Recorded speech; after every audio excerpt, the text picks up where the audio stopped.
ایک دوسرے کو عزت دو، برداشت کرو۔ میرے نبی نے فرمایا بہترین مسلمان وہ ہے جو بیوی سے اچھا سلوک کرتا ہو، اور بیوی سے فرمایا میری شریعت میں سجدہ ہوتا تو بیوی سے کہتا خامند کو سجدہ کر۔ بہترین صدقہ اولاد کی تربیت ہے۔ پورا گھر میرے نبی نے نقشہ، ہر ایک کی قیمت بتائی۔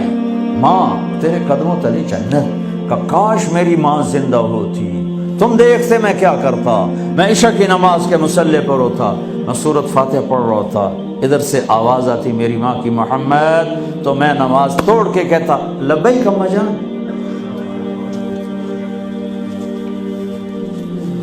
باپ کا تیرے جنت کا دروازہ ہے، باپ تیری جنت کا دروازہ ہے، کھولنا توڑنا نہیں، کھولنا توڑنا نہیں، توڑ لیا تو جنت میں نہ جا سکو گے۔ سب سے بہترین مسلمان جو بیوی سے اچھا سلوک کرے، سب سے بہترین عورت جو اپنے خامند کی منشا کو دیکھے۔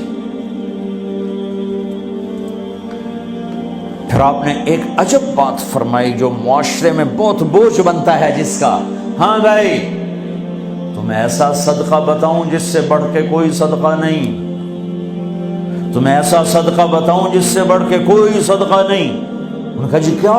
کہ الابنۃ المردودہ، جس کی بیٹی کو طلاق ہو گئی یا بیوہ ہو گئی اور گھر واپس آ گئی ماں باپ کے، یا ماں باپ نہیں ہے تو بھائی ہیں، وہ ایک بوجھ بنتی ہے ماں باپ پر بھی، اور بھائی تو ویسے ہی باغی ہو جاتے ہیں۔ میرے نبی نے فرمایا اس بچی پہ خرچ کرنا کائنات کا سب سے افضل صدقہ ہے۔ گھر، ایک گھر کیسے چلتا ہے؟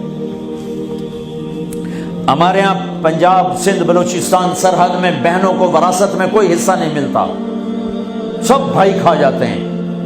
میرے نبی نے فرمایا جس کو اللہ نے 2 بہنیں دیں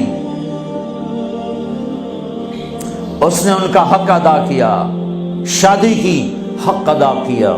ماں باپ کی وراثت میں سے ہوتا ہے، اگر میں نے کوئی خود کمایا ہے اس میں بہنوں کا حق نہیں، ماں باپ سے اگر 1 روپیہ بھی آیا ہے تقسیم کیا جائے گا۔ جس نے بہنوں کا حق ادا کیا، شادی کی حق ادا کیا، اس پہ جنت واجب ہو گئی۔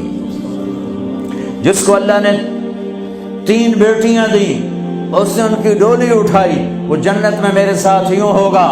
ایک بولے، اگر 2 ہوں، کہ جس نے 2 بیٹیوں کی شادی کی وہ بھی ایسے ہوگا۔ اللہ بھلا کرے۔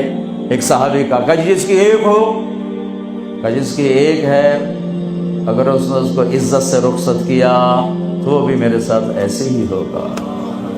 پھر کئی بچیوں کو طلاق پڑی ہے کہ اس کو بیٹا نہیں ہوتا۔ یہاں آنے سے پہلے کا واقعہ، پنڈی سے بچی رو رو برا حال اس کا، میں تو فون سنتا ہی نہیں ہوں ایسے کہ میرا تو کلیجہ پھٹ گیا ہے۔ ہے کہنے لگی کہ سسرال نے کہا تھا بیٹی ہوئی تو طلاق دے دیں۔ میں نے کہا اس میں میرا کیا قصور ہے، اور بیٹی ہی ہوئی اور مجھے طلاق پڑ گئی اور میں گھر آ گئی 22 سال کی عمر میں۔ بیٹی دینے والا اللہ اور ظلم کرنے والا سسرال۔ میرے نبی کو اللہ نے بیٹے دے کے اٹھا لیے، قاسم اٹھا لیے، عبداللہ اٹھا لیے، ابراہیم اٹھا لیے، 4 بیٹیاں دی، 3 زندگی میں اٹھا لی، زینب، ام کلثوم، رقیہ، تینوں آنکھوں کے سامنے چلی گئیں۔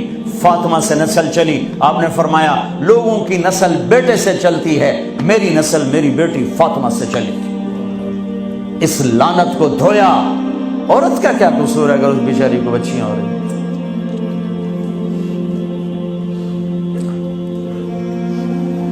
جس نے اپنی بہنوں کو حق ادا کیا، جس نے بیٹیوں کو ڈولے میں بٹھایا، ان کا حق ادا کیا، کہ جنت میں یوں ہو جائے گا۔ بہنوں کو دینا اتنا ضروری ہے، حرام ہو جاتی ہے روٹی۔ میں نے مولانا جمشید صاحب میرے استاد ہیں، میں نے ان سے تفسیر پڑھی۔ میں ایک دن شہد کی بوتل لے کر گیا، پرانی بات ہے 76-77۔ میں نے کہا حضرت یہ ہدیہ ہے۔ فرمایا کہاں سے لائے ہو؟ میں نے کہا میرے اپنے باپ کا ہے۔ فرمایا تیرے باپ نے اپنی بہنوں کو، تیرے باپ نے اپنی بہن یعنی میری پھوپھیوں کو، تیرے باپ نے اپنی بہنوں کو زمین میں سے حصہ دیا تھا؟ یہ سوال کیوں کیا؟ 10 روپے کی شہد کی بوتل تھی اس وقت، کہ اگر دیا تھا تو یہ میں لے لوں گا، اگر نہیں دیا تو پھر یہ حرام ہے، میں نہیں لوں گا، یہ مطلب تھا۔